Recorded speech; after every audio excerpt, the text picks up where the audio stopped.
All right, hello, everybody. This is Daniel Higgins coming to you live. Listen, tonight is very dear to my heart. I'm going to play two amazing audios.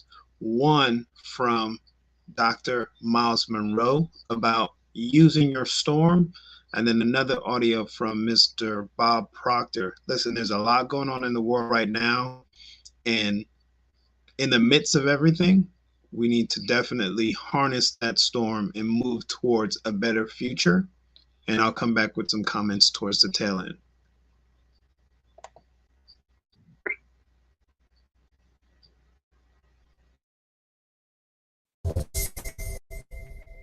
I used to wonder why God identified himself with only two animals, the lion and the eagle. Last year I spoke on the lion, you remember that? But the eagle is a strange bird. The eagle is the only bird in the bird kingdom who watches for storms.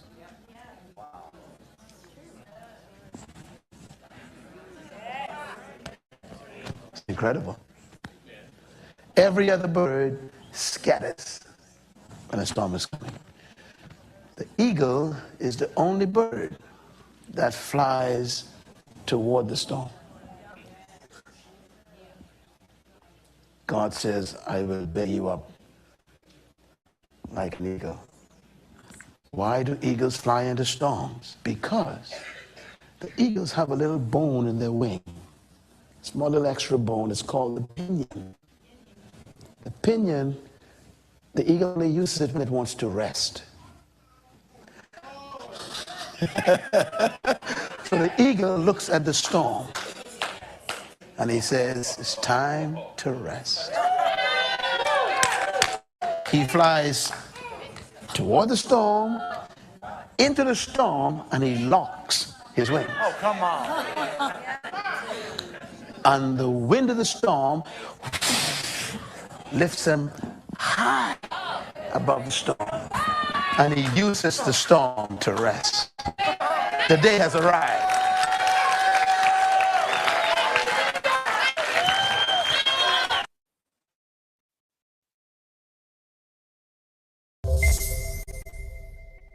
I used to wonder why God identified himself with only two animals, the lion and the eagle. Last year I spoke on the lion, you remember that? But the eagle is a strange bird. The eagle is the only bird in the bird kingdom who watches for storms.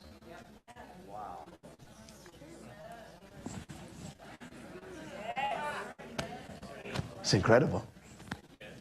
Every other bird scatters when a storm is coming. The eagle is the only bird that flies toward the storm. God says, I will bear you up like an eagle. Why do eagles fly into storms? Because the eagles have a little bone in their wing. Small little extra bone. It's called the pinion. The pinion, the eagle only uses it when it wants to rest. So the eagle looks at the storm and he says, it's time to rest. He flies toward the storm, in the storm, and he locks his wings. Oh, come on. And the wind of the storm lifts him high above the storm. And he uses the storm to rest. The day has arrived.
boy, because she pretty well raised me, she and my mother.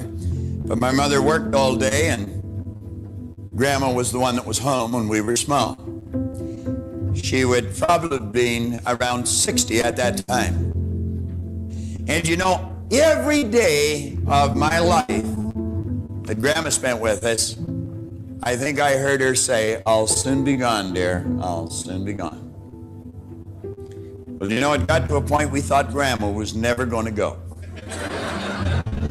Now, we didn't want her to, of course. She was a dear soul. She really was. But Grandma kept saying, "I'll soon be gone." She was 94 when she left. 94. And from the time she was 60 till she was 94, she was saying, "I'll soon be gone." Now, around the same time, I had a young friend of mine, Bob Yates. Bob and I went everywhere. We did everything together. We were, as the saying goes, as thick as thieves. And Bob was 2 or 3 months older than I was, I guess.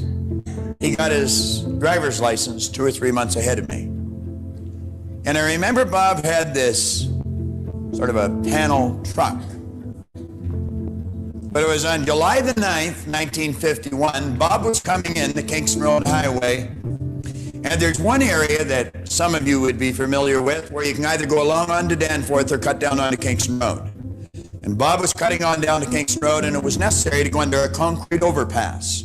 And as Bob came down there, wham, just like that, he hit that concrete overpass, and like that, Bob ran out of sand. 16. Now that was a terrible impact in my life.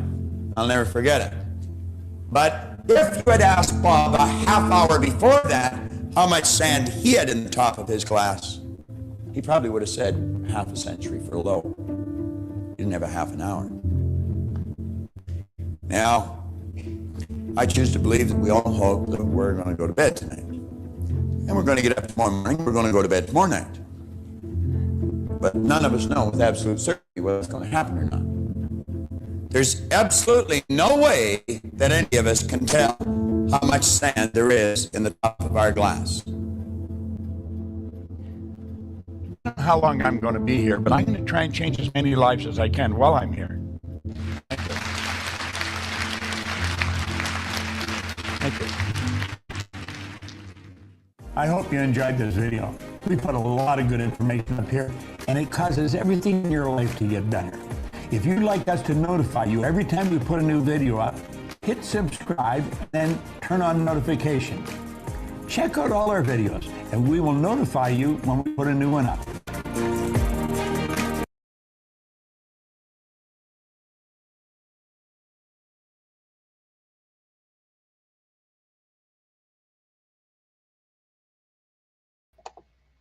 So the simple message for today, everybody, harness and use that time and use your storm, right? So there's a lot going on in our world right now. I mean, I'm a dad, and I know from a father's point of view, all we want to do is to provide more opportunity for our families, keep them safe, whole, healthy, and just provide better options for our families, right? So definitely condolences on everything that's going on in the world right now. And I encourage everybody to use your time in the midst of all storms and challenges, right?